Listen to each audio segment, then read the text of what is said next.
ꯑꯍꯥꯟꯕꯃꯛꯇꯗ green ꯄ꯭ꯔꯋꯥꯠ ꯁꯕꯦꯟꯅ ꯇꯔꯥꯝ ꯅꯣꯡꯆꯕꯒ ꯂꯣꯏꯅꯅ ꯉꯁꯤꯁꯨ ꯃꯤꯌꯥꯝꯒꯤ ꯃꯐꯝꯗ ꯍꯣꯜ ꯑꯃꯗ ꯍꯥꯏꯔꯤꯕ ꯋꯥꯔꯤ ꯑꯁꯤꯒꯤ ꯑꯅꯤꯁꯨꯕ ꯁꯔꯨꯛ ꯃꯤꯌꯥꯝꯗ ꯈꯨꯗꯣꯜ ꯇꯝꯖꯔꯤ꯫ ꯕꯤꯂꯤ ꯑꯃꯗꯤ ꯔꯤꯌꯥꯟ ꯀꯥꯗꯨꯗ ꯇꯧꯐꯝ ꯈꯪꯗꯅ ꯂꯩꯔꯤꯉꯩꯗ ꯄꯥꯎꯜ, ꯔꯦꯃꯣꯟ, ꯑꯜꯕꯥꯔꯠ ꯑꯃꯗꯤ ꯄꯤꯇꯔ ꯃꯈꯣꯏꯁꯤꯡꯅ ꯊꯦꯡꯅꯔꯛꯄꯗꯒꯤ ꯃꯈꯣꯏ ꯑꯅꯤꯕꯨ ꯁꯧꯗꯨꯅ ꯃꯈꯣꯏꯒꯤ ꯂꯩꯐꯝ ꯇꯝꯅ ꯂꯥꯛꯂꯦ꯫ ꯃꯈꯣꯏ ꯑꯅꯤꯅ ꯊꯦꯡꯅꯔꯛꯄ ꯊꯧꯗꯣꯛꯇꯨ ꯄꯥꯎꯗꯝꯈꯤ꯫ ꯅꯨꯃꯤꯠ 5ꯅꯤꯒꯤ ꯃꯇꯨꯡꯗ ꯄꯦꯅꯦꯂꯣꯞ ꯍꯛꯆꯥꯡ ꯃꯄꯨꯡ ꯐꯥꯅ ꯐꯔꯛꯇꯨꯅ ꯐꯤꯂꯝ ꯁꯨꯇꯤꯡꯒꯤꯗꯃꯛ ꯁꯦꯝ ꯁꯥꯗꯨꯅ ꯂꯩꯔꯦ꯫ ꯕꯤꯂꯤ ꯃꯍꯧꯁꯥꯒ ꯃꯥꯟꯅꯗꯕ ꯐꯤꯕꯝꯗ ꯂꯩꯔꯝꯈꯤ꯫ ꯃꯁꯥꯗ ꯀꯤꯊꯤ ꯀꯤꯔꯨꯝ ꯇꯧꯗꯨꯅ ꯄꯦꯅꯦꯂꯣꯞ ꯁꯨꯇꯤꯡꯒꯤꯗꯃꯛ ꯔꯦꯗꯤꯗ ꯂꯩꯔꯦ꯫ ꯄꯤꯇꯔꯅ ꯀꯦꯃꯦꯔꯥ ꯑꯦꯛꯁꯟ ꯍꯥꯏꯒꯦ ꯇꯧꯔꯛꯄꯒ ꯑꯇꯣꯞꯄ ꯀꯥ ꯑꯃꯗ ꯑꯃꯟꯗꯥꯒꯤ ꯈꯣꯟꯖꯦꯜꯗ ꯈꯪꯂꯥꯎ ꯂꯥꯎꯔꯛꯄꯗ ꯃꯌꯥꯝꯗꯨ ꯀꯤꯔꯗꯨꯅ ꯆꯞ ꯂꯦꯞꯇꯨꯅ ꯀꯥꯔꯣꯝꯗꯨꯗ ꯌꯦꯡꯈꯤ꯫ ꯃꯍꯩ ꯆꯪꯕ ꯀꯤꯗꯨꯅ ꯂꯩꯔꯤꯉꯩꯗ ꯖꯣꯁꯦꯐꯅ ꯄ꯭ꯔꯞ ꯀꯥꯗꯨꯗ ꯆꯪꯗꯨꯅ ꯊꯣꯡ ꯍꯥꯡꯗꯣꯛꯇꯨꯅ ꯌꯦꯡꯈꯤ꯫ ꯀꯥꯗꯨ ꯃꯝꯂꯤ ꯇꯧꯕꯅ ꯀꯔꯤꯁꯨ ꯎꯕ ꯉꯝꯈꯤꯗꯦ꯫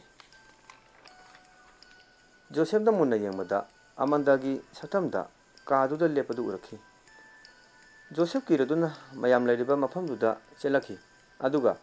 ꯃꯍꯥꯛꯅ ꯑꯃꯟꯗꯥꯒꯤ ꯁꯛꯇꯝ ꯎꯏ ꯍꯥꯏꯅ ꯇꯝꯕꯗ ꯔꯦꯃꯣꯟꯅ ꯁꯤꯈ꯭ꯔꯕ ꯃꯤꯕꯨ ꯃꯇꯧ ꯀꯔꯝꯅ ꯎꯗꯣꯏꯅꯣ ꯍꯥꯏꯔꯛꯈꯤ꯫ ꯖꯣꯁꯦꯐꯀꯤ ꯋꯥꯐꯝꯗꯨ ꯑꯔꯥꯟꯕ ꯇꯥꯍꯟꯈꯤ꯫ ꯄꯤꯇꯔꯅ ꯐꯔꯦꯁꯦ ꯀꯥꯟꯅꯗꯕꯗꯅꯦ ꯑꯔꯦꯝꯕꯗ ꯃꯇꯝ ꯃꯥꯡꯂꯦ, ꯁꯨꯇꯤꯡ ꯍꯧꯅꯕ ꯇꯧꯁꯤ꯫ ꯄꯦꯅꯦꯂꯣꯞ ꯑꯃꯨꯛꯁꯨ ꯀꯥꯗꯨꯗ ꯔꯦꯗꯤꯗ ꯂꯩꯔꯦ꯫ ꯕꯤꯂꯤꯅ ꯀꯦꯃꯦꯔꯥ ꯅꯝꯕ ꯍꯧꯔꯛꯄꯒ ꯄꯦꯅꯦꯂꯣꯞ ꯀꯥꯗꯒꯤ ꯇꯞꯂꯤ ꯚꯨꯠ ꯅꯨꯄꯤꯒꯤ ꯁꯛꯇꯝꯗ ꯀꯨꯝꯊꯔꯛꯄꯒ ꯕꯤꯂꯤꯒꯤ ꯃꯤꯠꯇ ꯁꯤꯈ꯭ꯔꯕꯤ ꯑꯃꯟꯗꯥꯒꯤ ꯁꯛꯇꯝ ꯑꯣꯏꯅ ꯎꯔꯛꯈꯤ꯫ ꯕꯤꯂꯤꯅ ꯀꯦꯃꯦꯔꯥ ꯅꯝꯂꯝꯕꯗꯒꯤ ꯇꯨꯡ ꯍꯟꯗꯨꯅ ꯆꯦꯟꯊꯣꯔꯛꯄꯗꯨꯗ ꯄꯤꯇꯔꯅ ꯀꯔꯤ ꯇꯧꯔꯦ ꯕꯤꯂꯤ ꯍꯪꯂꯛꯈꯤ꯫ ꯕꯤꯂꯤꯅ ꯈꯨꯗꯣꯝ ꯃꯤꯠ ꯊꯤꯟꯗꯨꯅ ꯌꯦꯡꯉꯨ, ꯃꯁꯤ ꯄꯦꯅꯦꯂꯣꯞ ꯅꯠꯇꯦ, ꯑꯃꯟꯗꯥꯅꯤ꯫ ꯕꯤꯂꯤꯅ ꯑꯗꯨꯝꯅ ꯍꯥꯏꯔꯛꯄꯗꯨꯗ ꯄꯦꯅꯦꯂꯣꯞ ꯃꯁꯥꯗ ꯀꯣꯏꯌꯦꯡ ꯌꯦꯡꯈꯤ꯫ ꯃꯌꯥꯝꯅꯁꯨ ꯕꯤꯂꯤ ꯅꯪꯕꯨ ꯉꯥꯎꯔꯕ꯭ꯔꯣ? ꯃꯁꯤꯗꯤ ꯄꯦꯅꯦꯂꯣꯞꯅꯤ, ꯑꯃꯟꯗꯥ ꯅꯠꯇꯦ꯫ ꯕꯤꯂꯤ ꯍꯥꯏꯐꯝ ꯈꯪꯗꯅ ꯃꯈꯨꯠꯅ ꯃꯀꯣꯛꯇ ꯄꯥꯏꯗꯨꯅ ꯇꯨꯃꯤꯟꯅ ꯂꯩꯈꯤ꯫ ꯅꯨꯃꯤꯠꯇꯨꯃꯁꯨ ꯁꯨꯇꯤꯡ ꯇꯧꯗꯅ ꯇꯣꯛꯈ꯭ꯔꯦ꯫ ꯃꯊꯪꯒꯤ ꯅꯨꯃꯤꯠꯇ ꯕꯤꯂꯤꯅ ꯃꯍꯥꯛꯀꯤ ꯀꯦꯃꯦꯔꯥꯗ ꯅꯝꯈꯤꯕ ꯁꯤꯟꯗꯨ ꯄ꯭ꯂꯦ ꯇꯧꯗꯨꯅ ꯌꯦꯡꯕꯗ ꯄꯦꯅꯦꯂꯣꯞꯅ ꯂꯦꯞꯂꯤꯕꯗꯨꯒꯤ ꯃꯇꯨꯡꯗ ꯑꯃꯟꯗꯥꯒꯤ ꯁꯛꯇꯝ ꯑꯣꯏꯅ ꯂꯦꯞꯄꯗꯨ ꯎꯔꯛꯈꯤ꯫ ꯕꯤꯂꯤꯅ ꯃꯈꯣꯏ ꯑꯇꯩꯁꯤꯡꯗꯁꯨ ꯌꯦꯡꯍꯟꯈꯤ꯫ ꯃꯗꯨ ꯎꯕꯗ ꯄꯦꯅꯦꯂꯣꯞ ꯃꯁꯥꯗ ꯑꯀꯤꯕ ꯐꯥꯎꯈꯤ꯫ ꯅꯨꯃꯤꯠꯇꯨꯗ ꯑꯇꯣꯞꯄ ꯐꯤꯂꯝ ꯁꯨꯇꯤꯡ ꯇꯧꯕ ꯃꯤꯑꯣꯏ ꯈꯔꯁꯨ ꯊꯨꯡꯂꯝꯈꯤ꯫ ꯃꯈꯣꯏꯅ ꯑꯇꯣꯞꯄ ꯀꯥ ꯑꯃꯗ ꯃꯈꯣꯏꯒꯤ ꯗꯤꯔꯦꯛꯇꯔꯒꯤ ꯃꯃꯤꯡꯅ ꯁ꯭ꯇꯦꯐꯦꯟ ꯀꯧꯏ꯫ ꯃꯈꯣꯏꯒꯤ ꯐꯤꯂꯝꯒꯤ ꯁꯤꯟꯗꯤ ꯔꯣꯃꯥꯟꯇꯤꯛ ꯑꯣꯏꯔꯝꯈꯤ꯫ ꯅꯨꯃꯤꯗꯥꯡꯒꯤ ꯆꯥꯕ ꯊꯛꯄ ꯂꯣꯏꯔꯗꯨꯅ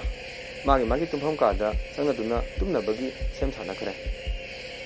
ꯁ꯭ꯇꯦꯐꯦꯟꯗꯤ ꯀꯥ ꯑꯃꯗ ꯃꯊꯟꯇ ꯇꯨꯝꯕ ꯇꯥꯔꯝꯈꯤ꯫ ꯐꯃꯨꯡꯗ ꯍꯤꯞꯇꯨꯅ ꯐꯣꯟꯗ ꯒꯦꯝ ꯁꯥꯟꯅꯔꯤꯉꯩꯗ ꯀꯥꯗ ꯊꯝꯂꯤꯕ ꯄꯤꯌꯥꯅꯣꯗꯨ ꯃꯊꯟꯇ ꯈꯣꯡꯂꯝꯈꯤ꯫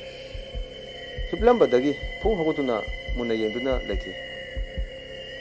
ꯉꯥꯏꯍꯥꯛ ꯂꯩꯔꯒ ꯇꯨꯃꯤꯟꯅ ꯑꯃꯨꯛ ꯂꯩꯈ꯭ꯔꯦ꯫ ꯁ꯭ꯇꯦꯐꯦꯟ ꯇꯞꯂꯤ ꯄꯤꯌꯥꯅꯣ ꯃꯅꯥꯛꯇ ꯆꯪꯁꯤꯜꯂꯛꯄꯒ ꯏꯂꯦꯛꯇ꯭ꯔꯤꯛꯁꯨ ꯇꯥꯟꯖꯥꯗꯨꯗ ꯃꯨꯠꯈꯤ꯫ ꯁ꯭ꯇꯦꯐꯦꯟ ꯃꯥꯒꯤ ꯐꯣꯟ ꯐ꯭ꯂꯥꯁ ꯇꯧꯗꯨꯅ ꯐꯃꯨꯡ ꯇꯝꯅ ꯆꯪꯁꯤꯜꯂꯛꯄꯗ ꯃꯔꯦꯡꯕꯥꯟꯗ ꯈꯨꯠꯅ ꯄꯥꯏꯔꯛꯄꯗꯨꯗ ꯈꯪꯂꯗꯨꯅ ꯈꯪꯂꯥꯎ ꯂꯥꯎꯔꯛꯈꯤ꯫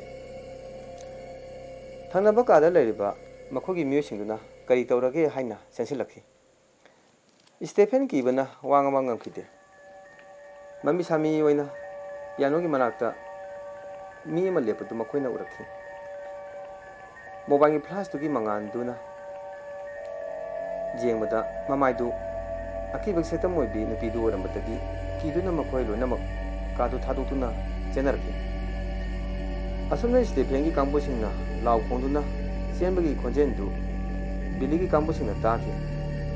ꯀꯔꯤ ꯃꯔꯝꯒꯤꯅꯣ ꯍꯥꯏꯕ ꯆꯞ ꯆꯥꯅ ꯈꯪꯗ꯭ꯔꯕꯁꯨ ꯔꯤꯌꯥꯟꯅꯗꯤ ꯆꯤꯡꯅꯕ ꯐꯥꯎꯈꯤ꯫ ꯅꯣꯡꯃ ꯄꯤꯇꯔꯅ ꯅꯝꯂꯤꯕ ꯐꯤꯂꯝꯗꯨꯒꯤ ꯃꯇꯥꯡꯗ ꯑꯏꯕ ꯋꯥꯔꯤꯗꯨ ꯄꯥꯗꯨꯅ ꯂꯩꯔꯤꯉꯩꯗ ꯄꯦꯅꯦꯂꯣꯞꯅ ꯁꯥꯔ, ꯀꯣꯐꯤ ꯁꯤꯗ ꯂꯩꯖꯔꯦ꯫ ꯄꯤꯇꯔ ꯃꯃꯤꯠꯇꯨꯅ ꯋꯥꯔꯤꯗꯨꯗ ꯌꯦꯡꯗꯨꯅ ꯍꯣꯏ, ꯇꯦꯕꯜꯁꯤꯗ ꯊꯝꯃꯨ ꯍꯥꯏꯔꯝꯂꯒ ꯋꯥꯔꯤꯗꯨꯗ ꯄꯨꯛꯅꯤꯡ ꯆꯪꯅ ꯄꯥꯈꯤ꯫ ꯄꯦꯅꯦꯂꯣꯞꯁꯨ ꯀꯣꯐꯤꯗꯨ ꯊꯝꯂꯝꯂꯒ ꯆꯠꯈ꯭ꯔꯦ꯫ ꯉꯥꯏꯍꯥꯛ ꯂꯩꯔꯒ ꯄꯤꯇꯔꯅ ꯄꯥꯔꯤꯕ ꯐꯤꯂꯝꯗꯨꯒꯤ ꯑꯏꯕ ꯂꯥꯏꯔꯤꯛꯇꯨꯗ ꯏ ꯇꯔꯤꯕ ꯈꯨꯅꯥꯎꯕꯤ ꯑꯇꯠꯄ ꯑꯃ ꯊꯥꯗꯔꯛꯄꯗꯨꯗ Peter Pakarpo Kiboy, Yentrobuda, Srikrabi Amandaki Satamora Maduda, Peter Palambadagi, Rokalona, Masado, Makada Haitaki. Amandagi Atamaduna, Mabu Haki Matagum, Asum Tansilakuda, Peter Sisituna, Matunghali, Magi License Ganaron Kar, Kapsinki. Asomda Lariba, Delivery Kamusinduna, Peter Gikadani, Taliba, Nomemokonsi, Haina Chensilakuda, Peter Yanghideva Pibamda, Siduna Leroki. Billy Matas Haramki, Binasol Aduda, Weliba, Pibamduda, Okoy Ayamba, Akiba Poroki. Remana Bilida, Mapam Sinataba, Atopo Mapam Amada, Sutin Tonaba, Tisi Wahaudoki. Billy Mapamsi, Sutin Dobuda, Yanokudong, Saba Mapamni. ꯑꯩꯈꯣꯏꯗ ꯅꯠꯇꯅ ꯑꯇꯣꯞꯄ ꯀꯥꯡꯕꯨꯁꯤꯡꯁꯨ ꯂꯥꯛꯂꯤꯁꯤꯅꯤ ꯑꯗꯨꯅ ꯑꯩꯈꯣꯏꯁꯨ ꯃꯐꯝ ꯑꯁꯤꯗ shooting ꯇꯧꯕ ꯇꯥꯕꯅꯤ ꯔꯦꯃꯣꯟ ꯕꯤꯂꯤꯒꯤ ꯋꯥꯍꯩꯗꯨꯗ ꯃꯈꯥ ꯇꯥꯈꯤꯗ꯭ꯔꯦ ꯃꯦꯂꯤꯁꯥ ꯀꯤꯆꯟꯗ ꯃꯌꯥꯝꯒꯤ ꯆꯥꯅ ꯊꯛꯅꯕꯒꯤ ꯊꯣꯡ ꯊꯥꯛꯂꯤꯉꯩꯗ ꯃꯅꯥꯛꯇ ꯊꯜꯂꯤꯕ ꯀꯣꯜꯂꯤꯛꯁꯤꯡꯗꯨ ꯅꯤꯡꯒꯥꯏꯔꯛꯈꯤ ꯀꯣꯜꯂꯤꯛꯁꯤꯡꯗꯨ ꯑꯃꯃꯝꯇꯪ ꯑꯣꯏꯅ ꯈꯨꯝꯒꯠꯇꯨꯅ ꯃꯐꯝ ꯆꯥꯅ ꯊꯝꯈꯤ ꯃꯦꯂꯤꯁꯥꯅ ꯂꯩꯊꯣꯔꯛꯄꯗ Srikrabi Amandagi Atamadu leptuna leramaduda Melissa Kiraduna Kanau Lauruda Mokoi Ayamba Melisagi Manata Sensilutuna Hanki Melisana Amandainata Elami Hojita Melisagi Wahaduda Mokoi Kiba Horole Bilidi Karisu Tosadana Magi Film Shooting Duda Number Loraga Lore Kanki Joseph Amadi Albert Hanagi Noanadaba Wari Amadagi Hoduna Duna, Maria Naraki. Bilina Prap Sansalatuna, Joseph Albert. Nakuni the Kalise Carino. Somdana Peter Sikebagi, Matas Haring Sida. Nakuina Igi support Peter Badi, shooting a sea, Karana my pakani. Joseph Amadi Albert, to mean to me like he. Tanzadu da Melissa, Masinda Murumurum Sonba Horaki. Mamituna, Mayam da Khana, Yelaki. Magi Mataududa Penelo Manaka Changsinduna, Melissa Caritorage, Hangubada, Melisana Penelopta, Kojin Kolaki. Joseph Tansilakuna, Melisagi Makutu, Pajinduna Tonki. Melissa Mausaga Manadaba, Mokia Ulaki. Asundana Stephen Makoigi, film shooting Numitang Waramda, Namna Bagisam Sacre. Film document actor di Evon Koba, Amana Uramki, Aduga, actress na Mona Lisa Koba Amana. Stephen camera action Laurupaga, Ebona dialogue, Horupaga, Matungom Dagi, Ilapaduda, Ebon to Gitoki. Mayam to Su Ebonda, Tarok Liba Matuda, Angapoki. Kanana Ilapano, Hybasu, Ebongitun the Canasulitavana, Makomasen, Queen Narki. Matandu is the Pengi Matunda, Yamata, Akiba Setamu Vinupidu. Leptuna Labadu, Mona Lisa Uraki. Mona Lisa Kibana, Masamu Matata Niladuna, Kutumitunduna. Sa, Stephen, Saginatunda, Amuta Yimbu. Mona Lisana had a buggy Matungina. Intropududa, Grasule Bokide, Stephen. Mona Lisa, Caritore, Nangnamu Paratara Liduna. Sagitunda Yamada, Akiba Setamobi, Lipima, Leptuna, later. Makoite Singduna di Pagitorini Kanki Mona Lisa Kamuduna, one turkey. Mayam Sensinduna, Mona Lisa, Sintaduna Lanaki. Nimitumasu, shooting Todana, how can Ebon Masi Yamada Panduna, Mara shooting Todinga, Mangonda, Ilaki Batugi Maramda, Kalamki. Ebona Tumina, Panduna Ledingata, Thomasna, Karikalino Haina, Maremanda, Tablona Parputa. Ebron, Hampe Kanki, Thomasna, Ebon, Mona Lisagi Matosibo Carino, Mabu Bipiga Wanglajala, Ebona, Nana Kanda Bugum, I should Kande, I quite Zamane, Nakone, Narana dialogue during it, Nango de Lopadu, Matuanga Pomoi. I should Kalam Libanini, Tundakana Solita Buda, I want de Lopadu, Lai Urida, Bull Urida. Sinabamadi Pawi, Parase Mona Lisa Manata Satuna, Mai Pibam Amuta Yenusi Ebol Amadi Thomas, Mona Lisa Kada, चंगलपदा doctor अमना मागी हक्सांगदु येंगलमखी Stephen तुमिना लेपतुना doctor की report गायरमखी doctor महागी अनाब थोदोप लेते अदुबु चाब थकपदी मतम चाना पिजबियु डॉक्टर अदुमना हारपगा मोनालिसाना हिलंबदगी हगलतुना डॉक्टर दुगी लेंजुमदा मयाना चिलपुदुदा डॉक्टर खंगबोय नाबोय चेंथोरखी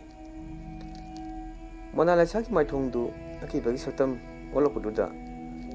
लेरिबा मयामदुसु अकीबा फावखी तसेंबदी मोनालिसा की मसादा कादुदा हानना कियन खंगखबी फत्रबी अतमादु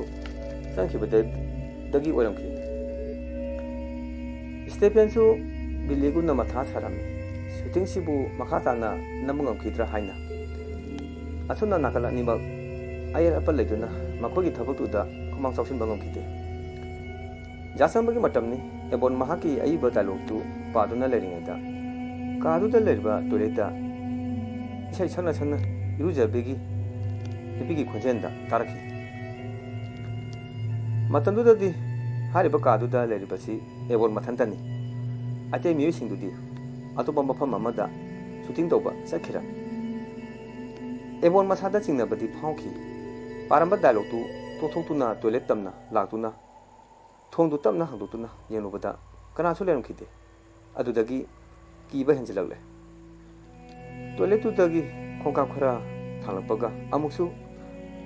टॉयलेट रुजबगी इसिंग तारपगी मखोन तारखी एबोन मथंता तफम खंगना लेरिङैदा थॉमस एबोन कौदुना कादा प्रप्रक चंगलपगा टॉयलेट तारंबा खोजेंदु लेपखी थॉमसना एबोन करी तौरे तुमिना लेतुना लेरती पाव मतमगे अखोइना लेबा बिनासोन असिदा नपी मगी अतमा लेरे हाइबसे मयामना चिपो चिपो ngangnare masida अखोइगी डायरेक्टर स्टेफेनना करिसु तौसादना लेरिसे मसी अफबो ओइरो थॉमस आइदि सिंगनबा अदुमक फावख्रबनी अदुबो स्टुंग सिदा लोरबदी खलिबनी हाइनरि आइदुदा नुसिसु सितना कादुगी थोनाउदु मथंता अमु लोन अमु हांदो तोरपदुदा मखोइनी ममी जेंगनदुना ngaksanaki थॉमसना थोनाउदु लोनसिनबगा कागी थोंदुचु सापु कन्ना मथंता लोनसिलपदुदा मखोइनी कीबना लोरे थोंदु मथंता हांदोलतुना मीन थोखिबगी ममी सामी ओइना उरपदगी मखोइनी चेंथोरतुना येंखी नुपी मगी सतम ओरमदुदा मतुंगिनदुना येंखी अचुमना इनदुना येंगदुना लापदा मतम कुइना लोनसिनदुना थमलिबा कादुदा हारिबा तमादु चखिबदु मखोइनीना उहौखी एबोन अमदी थॉमस वखल मलाखी हारिबा का सिदा अतमा सिंगी लेफमोगनी हाइबा मयामदा वारिसी तमलोसी हारिदुना मखोइनी लेफम ताना अमु हलखी नाकलानी मपुना वारी सानदुना अमतोइना पुछिनदुना हारिबा मतम कुइना लोनसिनदुना थमलपा कादु हांदुतुना असेंबा म खंदोलसी हाइना यानखी मथंगी अहिंगदा मखोइ खरना लोना कादुगी सोदु फकाइदुना मनुदा चंगदुना कोइ येंखी रेमन्ना टॉर्चलाइट कापतुना कादुगी फलांगदा असुम येलपदा खुबागी मरम तारमदु उरखी एबोनसु चंगसिलक्तुना येंखी अल्बाना कादुगी मफम अमदा टॉर्चलाइट कापतुना लापदा खंगौदना मामांगदा येंगबदा अकीबगी सतम ओइबे अतमादु लेबलमबदुदा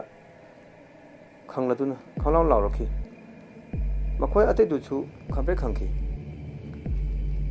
एल्बना लावरपदुदा थिंथदना मखोय अतैसु एब्राकी मनाता चेलखी अल्बर्ट कीबना थथ निखी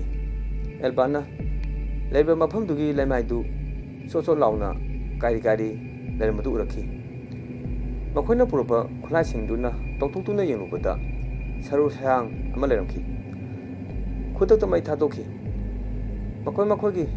मसादा फौरंबा अकितु जुंबदु लेरमखीद्रे मथंगी नुमिता बिलीमदी स्टेफेन मागी फिल्म शूटिंग हौनबा सेम सारे पेनेलोप हानगुमना